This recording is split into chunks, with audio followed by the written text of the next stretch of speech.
नमस्कार, मैं प्रवीण अलावत हूं। आप 90 डिग्री देख रहे हैं।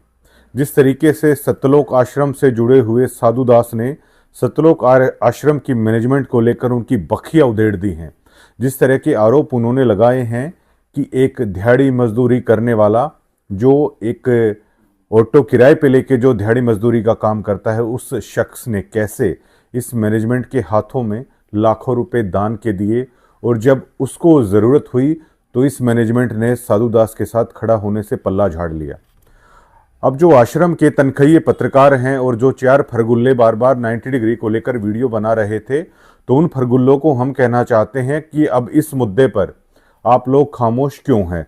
साधु दास ने सीधा सीधा अमन दास पर यह आरोप लगाए हैं कि अमन दास ने उन्हें आश्वासन दिया था। उन्होंने न केवल उनकी बल्कि सरपंच की भी बेइज्जती की। सतलोक आश्रम की फरगुल्ला कमेटी ने संत रामपाल जी महाराज के आदेशों की भी धज्जियां उड़ा दी। संत रामपाल जी ने खुद जबकि ये कहा था कि साधुराम का मकान पहले से भी बेहतरीन तैयार कीजिए। अब सबसे बड़ा सवाल ये खड़ा होता है कि जो इंसानियत मानवता को लेकर हजारों लाखों दावे आए दिन सतलोक आश्रम की तरफ से किए जाते हैं, ग्राउंड पर जब उसे देखा जाता है तो उसका कोई आधार दिखाई नहीं देता है। अब आप ये देखिए कि किस तरीके से जो आम भक्त हैं वो ब्याज पर भी पैसा लेके सतलोक आश्रम को दान कर रहे हैं। दिहाड़ी मजदूरी, अपनी मेहनत की कमाई का पैसा भी सतलोक आश्रम को दान कर रहे हैं। सतलोक आश्रम में उन भक्तों की खून पसीने की कमाई भी जा रही है।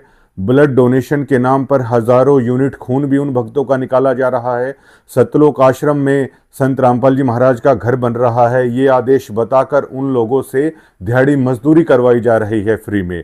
और जब किसी एक आश्रम से जुड़े हुए भक्त को अगर कोई विपदा की घड़ी पड़ जाती है तो इतनी बड़ी सतलोक आश्रम का दावा करने वाले ये लोग बिल्कुल अंतिम कतार में खड़े हुए दिखाई देते हैं।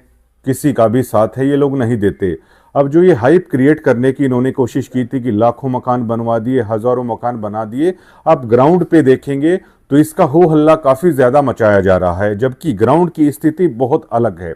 झज्जर जिले में आप देखेंगे कि झज्जर जिले में जो मकान इन्होंने बनाए हैं, जो हमें पता है, एक दुलेहड़ा में मकान बनवाया था, एक डिग्गल में मकान बनवाया था। इसके अलावा कहीं पर भी सतलोक आश्रम की तरफ से ज्यादा कुछ है वो नहीं किया गया है, लेकिन हाइप इतनी ज्यादा देने की कोशिश की जाती है।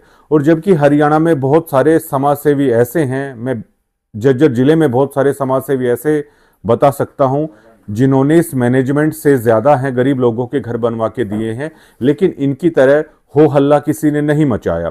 और उन समाजसेवी लोगों ने घर बनवाए हैं तो उन्होंने ये कहा है, चाहे वो राजनीतिक आदमी हो चाहे कुछ भी हो, इनकी तरह पर्दे के पीछे का खेल उन्होंने नहीं खेला है। लेकिन अब आश्रम के फरगुल्ले आखिरकार खामोश क्यों हैं? इस वीडियो के आने के बाद सतलोक आश्रम आखिरकार जवाब क्यों नहीं दे रहा है? क्या अब उनके तनख्वाहिया पत्रकारों के कैमरे में वो ताकत नहीं है कि इस बात पर वो क्या जवाब दें? क्या जो वो फरगुल्ले बार बार वीडियो में आके जो दावा करते थे, क्या अब उनकी जुबान है वो काम नहीं कर रही है? क्या अब आप लोगों की महाशय मानसिक स्थिति किस प्रकार की है मैं समझ सकता हूं। और जब आश्रम से जुड़े हुए लोग ही आप लोगों पर सवालिया निशान उठा रहे हैं तो अब शायद वो दिन ज्यादा दूर नहीं जब आप लोगों की असली असलियत हरियाणा की, इस देश की जनता के सामने आने में ज्यादा वक्त नहीं लगेगा। शुक्रिया।